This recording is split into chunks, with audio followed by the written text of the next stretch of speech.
मेरी बहनें रंगापुर नाम के गांव में शालिनी नाम की एक औरत रहा करती थी। उसे दो बेटियां थी। एक का नाम था शिवानी और दूसरी का सुहानी। शिवानी जब छोटी थी तब उसकी माँ गुजर गई थी, जिसके कारण उसके पिता रघु ने दूसरी शादी कर ली। मगर उनका भी कुछ सालों में बीमारी की वजह से देहांत हो गया और इसी वजह से शिवानी के मन में उसकी माँ और बहन के प्रति प्रेम उत्पन्न नहीं हो पाया। शिवानी और सुहानी में हमेशा झगड़ा हुआ करता था। दोनों भी बहनें एक दूसरे से कभी प्यार से बात नहीं करती थी। शालिनी ये सब देख बड़ी चिंता में रहा करती थी। ऐसे ही एक दिन, शिवानी सुहानी चलो आ जाओ, खाना खा लो। हाँ माँ आई। हाँ माँ मैं भी आई। ऐसा कहकर दोनों बेटियां वहाँ आ जाती है और देखती है तो उनकी माँ ने उन दोनों के लिए गाजर का हलवा बनाया था। वो देख सुहानी और शिवानी बहुत खुश हो जाती है। माँ तुमने ये हलवा मेरे लिए बनाया है, मुझे बहुत पसंद है। मुझे पता है कि मेरी दोनों बेटियों को हलवा कितना पसंद है, इसीलिए तो मैंने तुम दोनों के लिए हलवा बनाया है। और मेरे लिए माँ? अरे हाँ बेटी, मैंने तुम्हारे लिए भी बनाया है। चलो अब जल्दी से खा लो, तुम दोनों को कॉलेज भी तो जाना है ना। जी माँ मैं ये कटोरी ले लूँ, मुझे जल्दी पहुँचना है कॉलेज में। हाँ ले लो। और सुहानी तुम ये वाली कटोरी ले लो। जी माँ। दोनों भी हलवा खाती है और एक दूसरे की ओर बहुत गुस्से से देखकर वहाँ से चली जाती है। वो दोनों भी कॉलेज में एक साथ पढ़ा करती थी। फर्क सिर्फ इतना था कि शिवानी 3rd ईयर में थी और सुहानी 1st ईयर में। उन दोनों में 2 साल का अंतर था। फिर भी दोनों में हमेशा नोकझोंक हुआ करती थी, जैसे कि वो दोनों एक दूसरे के दुश्मन हो। ऐसे ही एक दिन, दीदी मेरी कॉलेज की ट्रिप जाने वाली है, तुम्हारी भी ट्रिप जाने वाली है क्या? हाँ मेरी भी जाने वाली है, मगर मेरा जाने का मन नहीं है। क्यों दीदी? क्योंकि वहाँ पे तुम हो। मुझे भी कोई शौक नहीं है तुम्हारे साथ आने का, मैंने ऐसे ही पूछ लिया। मैं जा रही हूँ। शिवानी और सुहानी एक दूसरे की ओर मुंह फेरकर वहाँ से चली जाती है। अगले दिन दोनों भी कॉलेज में जाती है। तब उनके टीचर उनसे पूछते हैं, शिवानी तुम कॉलेज की ट्रिप में आने वाली हो? जी सर मैं आने वाली हूँ। ठीक है, मैं तुम्हारा नाम लिखवा देता हूँ। जी सर। ऐसा बोलकर टीचर ट्रिप के लिए जाने वाले विद्यार्थियों की लिस्ट बना लेते हैं। घर आकर शिवानी और सुहानी ये बातें अपनी माँ को बताती है। सुहानी शिवानी तुम दोनों ट्रिप के लिए जा रही हो, मगर वहाँ जाके झगड़ा मत करना, नहीं तो ट्रिप पे जाने की कोई जरूरत नहीं है।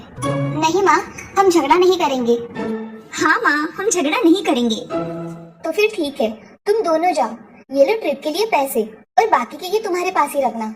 माँ हम कल जाएंगे और 2 दिन के बाद वापस आएंगे। ठीक है चलो अब सो जाते हैं, कल तुम दोनों को निकलना है। अब वो सब खाना खाकर सो जाती है। अगले ही दिन सुबह उठकर वो दोनों भी अपने अपने बस में बैठकर ट्रिप के लिए निकल जाती है और इधर शालिनी अपने काम में व्यस्त हो जाती है। ऐसे ही कुछ देर बाद शालिनी को शिवानी का फोन आता है। माँ हम दोनों यहाँ ट्रिप की जगह पहुँच गए हैं। अच्छा बेटी तुम दोनों ठीक हो ना? हाँ माँ मैं रखती हूँ, हमें यहाँ अलग अलग स्पॉट देखने जाना है। ठीक है और जब वक्त मिले तो फोन कर देना। हाँ माँ अपना और सुहानी का ख्याल रखना। हाँ माँ। फोन रखने के बाद शिवानी और उसके क्लास के सारे दोस्त वहाँ की एक जगह देखने जाते हैं। सुहानी भी उसके क्लास के साथ एक दूसरी जगह देखने निकल जाती है। सारे बच्चे एक साथ घूमकर वापस आते हैं।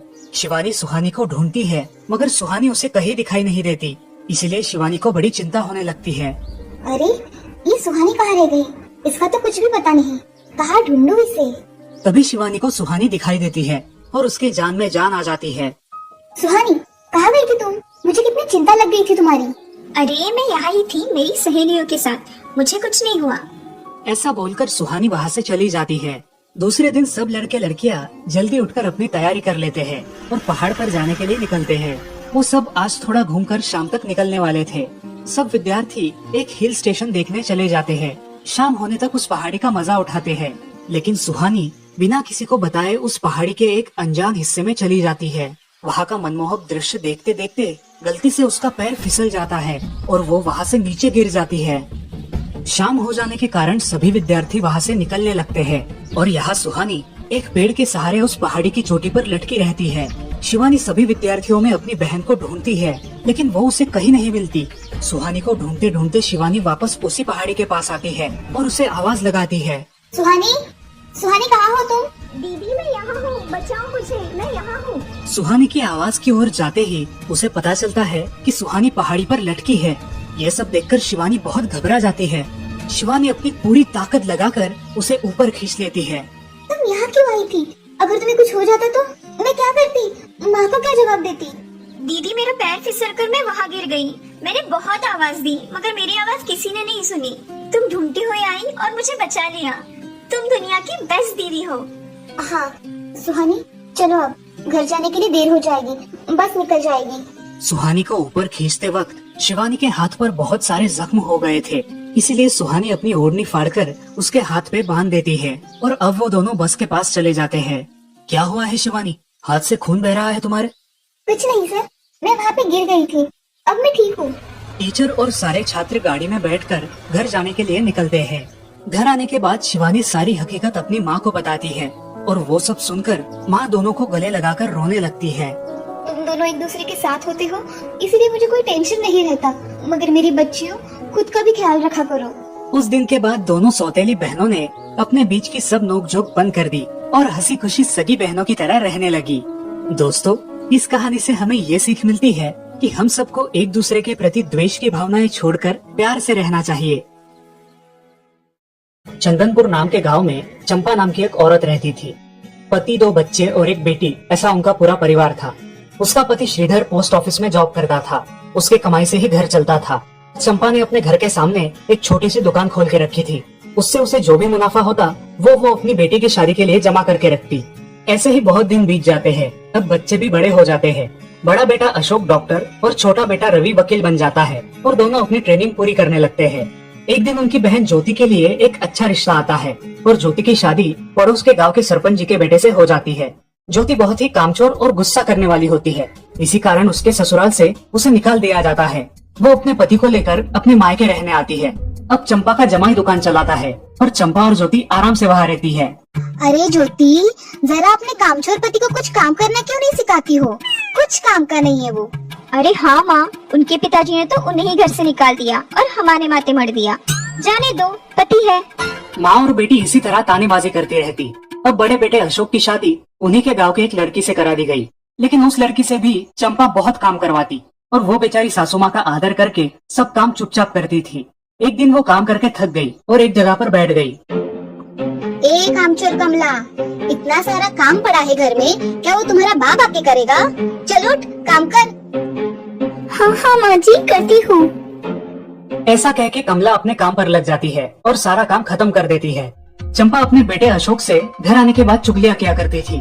अशोक घर आकर कमला को बहुत भला बुरा कहता और कभी कभी तो उस पर हाथ भी उठाया करता था। ये सब रवि देखा करता था और रवि को बहुत बुरा लगता था। अशोक मारने आता तो रवि बीच में पड़ जाता और माँ बाप को डांटता था और वही झगड़ा खत्म हो जाता था। ऐसा बहुत दिन चलता रहा। रवि को रंजना नाम की एक लड़की बहुत पसंद थी, जो कि एक न्यूज रिपोर्टर थी। क्या तुम मुझसे शादी करोगी? मुझे तुम बहुत पसंद हो।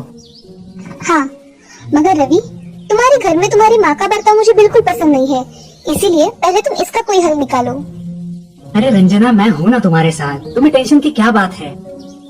मगर रवि, तुम भी अगर मुझे मारने पीटने लगे तो मैं तुम्हें कोर्ट में खींचूंगी। अरे हाँ बिल्कुल, वो तो तुम्हारा अधिकार है। अगले दिन रवि अपने घर में रंजना के बारे में बताता है। रवि की माँ चंपा उसे साफ मना कर देती है। रवि, तुम्हें कुछ समझ आता है या नहीं? अपनी बिरादरी की लड़की से शादी करो बेटा।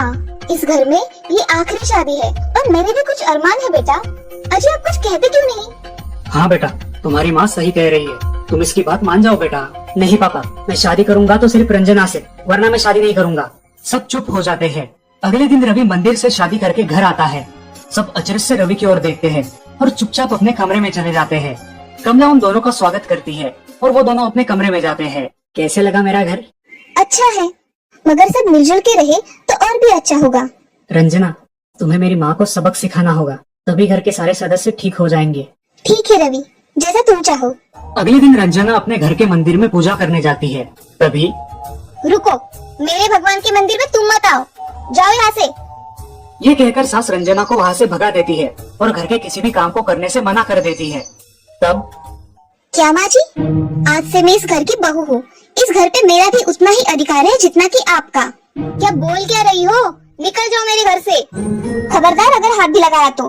पता है ना, मैं न्यूज रिपोर्टर हूँ। रातों रात खबर छाप दूंगी और कोर्ट के चक्कर लगेंगे वो अलग, समझिए आप। सास चुपचाप देखने लगी और उसकी बेटी और ससुर भी देखते ही रह गए। रंजना ने कमला से कहा, दीदी, मुझे आपसे काम है, आप मेरे कमरे में आइए। और हाँ, आज से खाना ज्योति दीदी आप बनाएंगी। अरे माँ, तुम कुछ बोल क्यों नहीं रही हो? ये मुझे काम करने को बोल रही है। अजय, सुनते हो?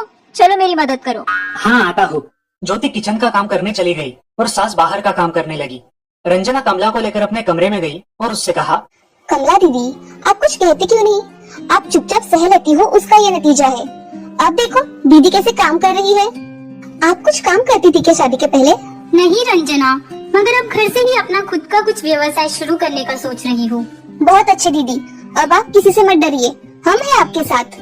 सच में किसी के साथ होने का कितना महत्व होता है। अब उसकी सासू माँ ही घर के सारे काम करने लगी थी और ज्योति को काम करवाने की वजह से ज्योति भी अपने ससुराल जाने की सोच रही थी। अजी, यहाँ तो काम वाली से भी ज्यादा बुरी हालत हमारी हो गई है। चलो हम हमारे घर चलते हैं, सब है हमारे यहाँ। अरे रे, आप कहाँ चली? अभी भी काम बाकी है। ज्योति का पति रंजना से धन्यवाद कहता है और ज्योति को लेकर अपने घर चला जाता है। अब सासू माँ एक दिन पूरा काम करके इतना थक जाती है कि उसके बदन में बहुत दर्द होने लगता है। तब दोनों बहू सास के पास चली आती है और एक बहू सास के पैर दबाती है तो दूसरी बहू सर दबाती है। सासू माँ उठकर रोने लगती है। मुझे माफ कर दो मेरी बेटियों, अब से कभी ये गलती नहीं होगी। सास को उसके किए पर पछतावा होता है और ये देखकर घर के सभी सदस्य बहुत खुश हो जाते हैं। रवि और रंजना भी बहुत खुश होते हैं। वाह बहू, जो आज तक नहीं हुआ वो तुमने करके दिखाया। बहू हो तो ऐसी। रंजना अपने बर्ताव के बदले माफी मांगती है और अब सब लोग खुशी खुशी रहने लगते हैं। तो दोस्तों, इस कहानी से हमें ये सीख मिलती है कि हम सब मिलकर परिवार बनता है और हम सब परिवार का महत्वपूर्ण अंग होते हैं। परिवार के काम मिल बांट कर करना ये हमारी वैयक्तिक जिम्मेदारी है।